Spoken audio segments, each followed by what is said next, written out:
حليب دادلا كانت تأسست في 87. La coopérative Halib Tedla a été créée en 1987.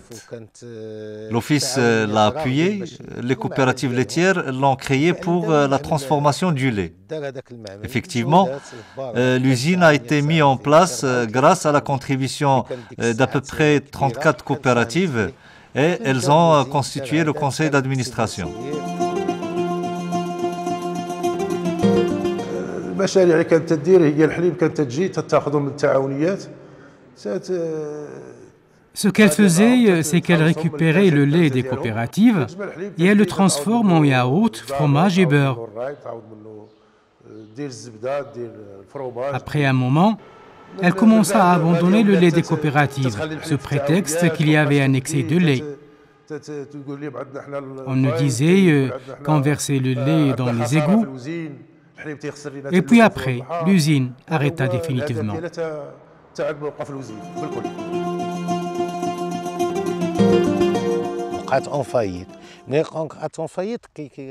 Halib Tedla a donc fait faillite. L'usine a été faite par un grand montant du Crédit Agricole qui commença à réclamer son argent. La centrale laitière a profité de l'occasion et grâce à l'aide de l'État et de l'Office, elle a loué l'usine pour 20 ans pour payer le crédit agricole. Mais actuellement, la centrale laitière ne veut pas ouvrir le dossier et se mettre à table avec nous.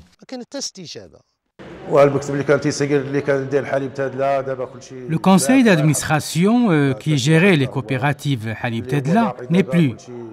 Les membres sont presque tous morts. Il n'y a personne qui peut nous informer de ce qui s'est passé.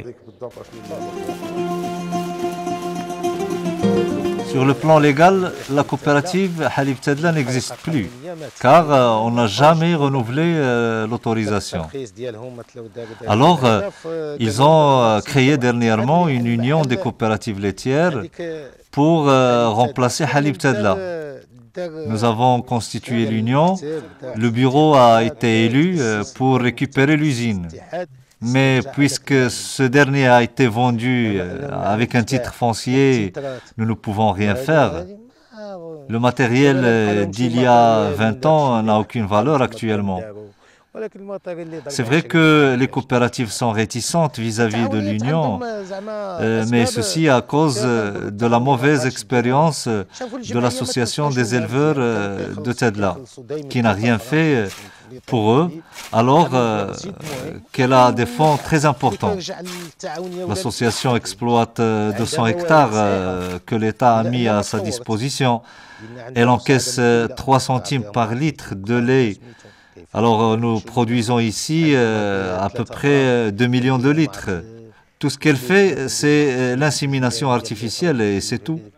L'association n'a pas intérêt à ce que l'Union se mette en place pour qu'elle reste dominante. Je dis ça malgré que je suis à la fois au bureau de l'association et au bureau de l'Union. Mais si ça marche, l'Union allait s'occuper de la récupération de l'usine, comme elle peut aussi travailler sur l'importation des génisses, l'approvisionnement des éleveurs en aliments de bétail. Elle peut même créer une nouvelle usine et comme ça, nous pouvons nous développer comme Copac d'Agadir à Taroudant. Nous avons de bonnes terres, nous avons de l'eau, nous avons tout. En 2004, nous avons organisé un voyage, mais sans appui de l'Office. Nous étions 23 agriculteurs. Nous avons vu les agriculteurs là-bas, leurs étables, comment ils travaillent. Nous avons discuté avec le conseil d'administration, avec le président de Copag. Nous avons vu l'usine. Et ils nous ont raconté leur histoire, les problèmes qu'ils ont rencontrés et comment ils les ont dépassés.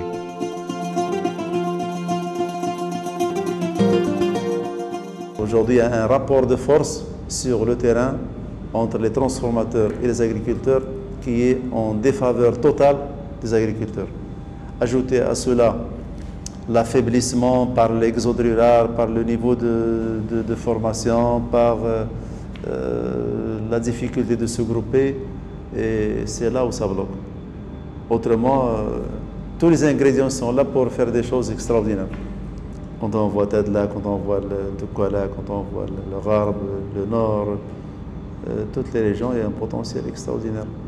Mais c'est pas facile. C'est pas facile de démarrer. Nous, peut-être on a la chance et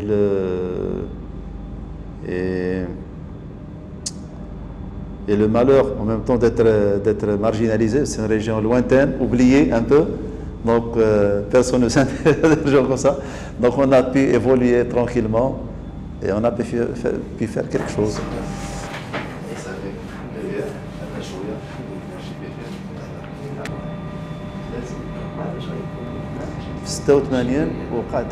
En 1986, l'État a libéralisé les exportations et chacun pourrait exporter lui-même. En tant qu'agriculteur, nous nous sommes dit que cette libéralisation a une signification. Si nous nous organisons pour prendre en main nos affaires pour aller en avant, sinon, nous allons tomber dans les mains des intermédiaires qui se préparaient pour une domination du secteur.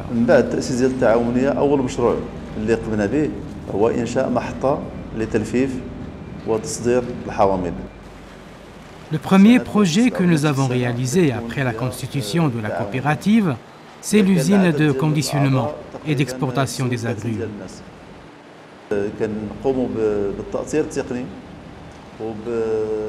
En 1987, nous étions 39 adhérents. Nous faisions l'encadrement technique, l'approvisionnement des agriculteurs en intrants dans les meilleures conditions pour qu'ils puissent améliorer la productivité et la qualité.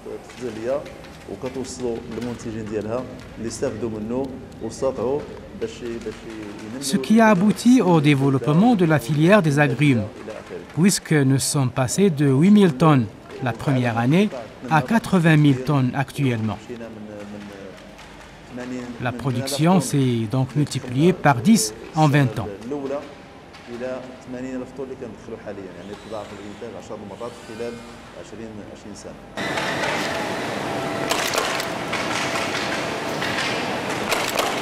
Une fois le projet des agrumes a réussi, nous nous sommes dit pourquoi ne pas organiser les autres filières avec la même méthode. Alors, nous avons lancé les légumes d'une façon progressive, même si la réussite n'est pas comme celle des agrumes.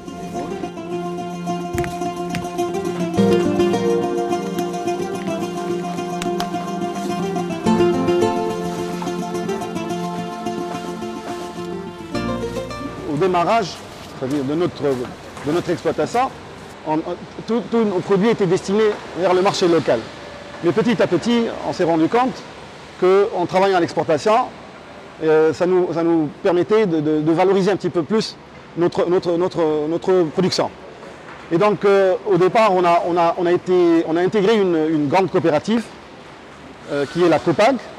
C'est une grande coopérative dans la région. On a intégré la coopérative mère et on a créé COPAG Primeur. COPAG nous a donné un grand coup de main sur le plan logistique, sur le plan gestion des emballages, des cautions bancaires, des garanties, souscrire des garanties, exiger les garanties de paiement pour les clients à l'étranger, étant donné que la coopérative disposait déjà d'un outil d'exportation qui est le groupe Primatlas, qui est une société d'exportation qui appartient presque à 100% à COPAG, donc qui ne fait pas de bénéfices, puisqu'il fait que le service pour les adhérents de la coopérative. Donc on a intégré la coopérative pour bénéficier de toute cette intégration et éviter des intermédiaires déjà à l'échelle du Maroc.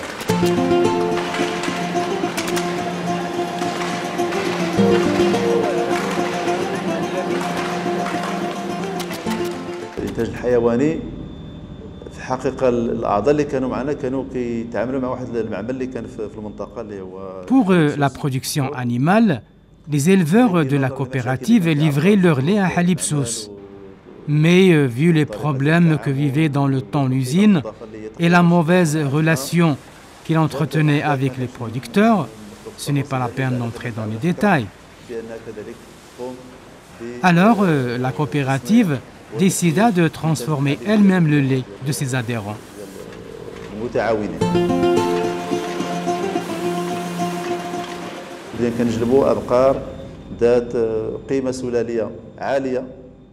Nous avons importé des vaches de haute valeur génétique qui peuvent mieux valoriser le travail des éleveurs. Notre premier bateau d'importation était en 1991 des États-Unis.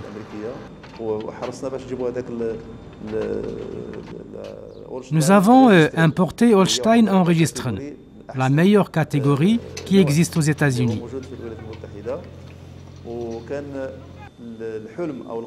À ce moment, le rêve que nous avions, c'est de démarrer là où les pays développés sont arrivés dans ce domaine, pour aller avec eux dans le même rythme, et ne pas démarrer là où ils étaient il y a 30 ans.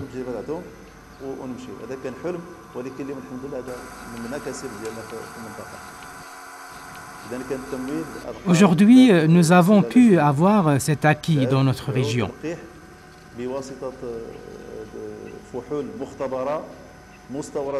Puis, par la suite, nous avons procédé à l'insémination par des géniteurs de la même gamme génétique qu'on utilise dans ces pays. Il y avait aussi un encadrement technique à la hauteur.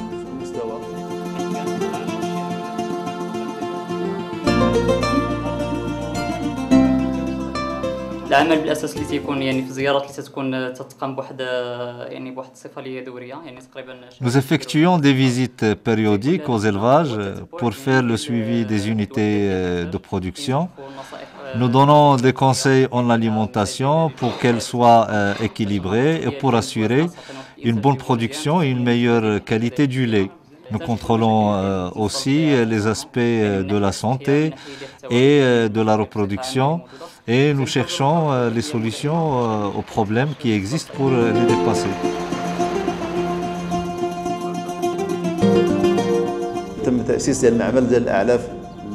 Nous avons aussi mis en place une usine d'aliments de bétail pour approvisionner les éleveurs en aliments de haute valeur nutritive au prix de revient.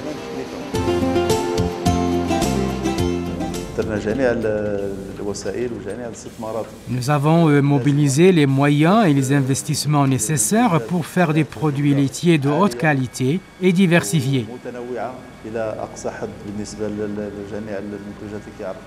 Nous avons aussi organisé le réseau de commercialisation, puisque c'est la coopérative qui s'occupe du transport et de distribution de ces produits jusqu'aux détaillants et les grandes surfaces.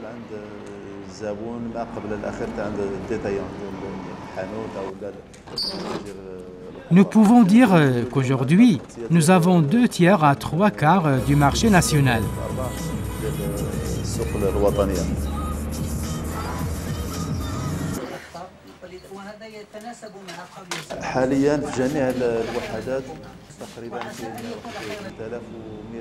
Dans toutes les unités, nous avons actuellement à peu près 3200 employés permanents et 400 à 500 occasionnels.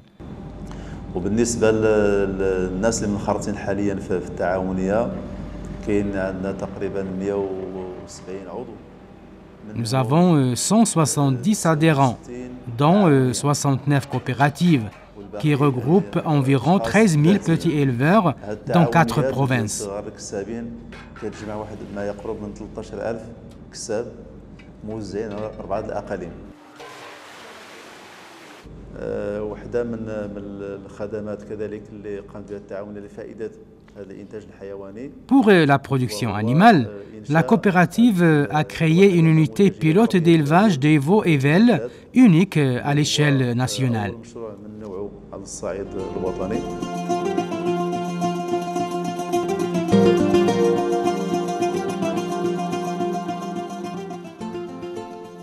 بين الأهداف اللي على إثرها تأسست هذه الوحدة Parmi les objectifs de cette unité, c'est de produire des génisses de haute qualité avec un minimum de charge. Puis l'amélioration des techniques d'engraissement pour la production de viande. L'autre objectif aussi, c'est d'orienter les éleveurs de Copag à la production du lait uniquement.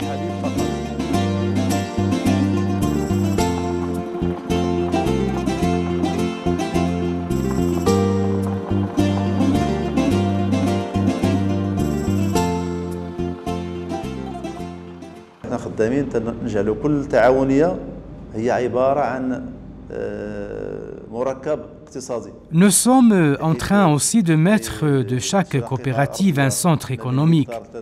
Nous achetons des terrains de 1 à 3 hectares pour la construction de complexes économiques.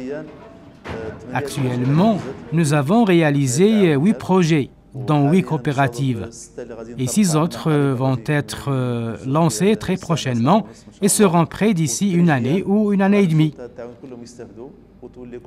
Toutes les coopératives bénéficieront de ces projets pour qu'elles puissent être un outil économique pour sa zone, ce qui crée un développement équilibré et couvrant les 4 provinces.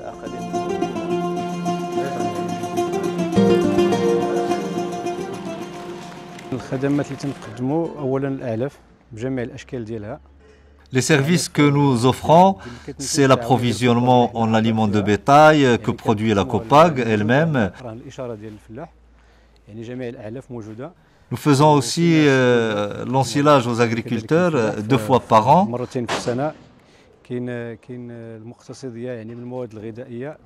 Il y a aussi une épicerie pour les besoins quotidiens des adhérents. Puis le carburant.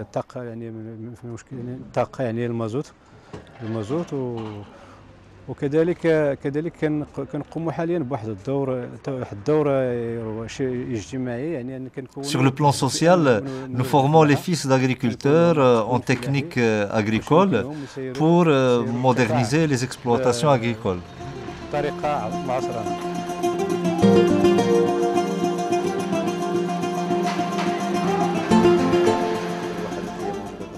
Nous avons actuellement 2 stations de conditionnement des agrumes. Une à Ait Elza et l'autre à Faraj, à 15 km d'ici.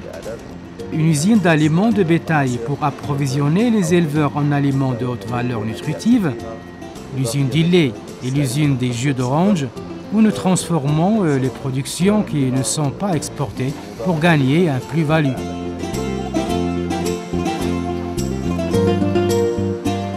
Je pense que Copag est à une vitesse de croissance rapide que personne ne peut arrêter, y compris les membres de Copag eux-mêmes. Copag est un train en vitesse. C'est un train en vitesse. Dieu merci que même si vous ajoutez des wagons, ça ne pèse pas. Donc, il est à un niveau d'équilibre et d'investissement qui peut la mettre à l'abri, vraiment à l'abri, même de certains échanges, libre-échange avec l'étranger en matière de beaucoup de produits laitiers. C'est vrai qu'il faut améliorer son outil de gestion. Son outil, sa taille ne cesse d'augmenter. Il faut adapter, donc améliorer toujours ses ressources humaines. النظام التعاوني اللي هو داخل في إطار الاقتصاد الاجتماعي. Je pense que le système coopératif, qui fait partie de l'économie sociale, constitue la principale carte gagnante, sinon la seule, pour l'économie agricole et rurale, qui puisse aider le Maroc à faire face à la mondialisation et à garder ses acquis et à maintenir chaque population dans sa région.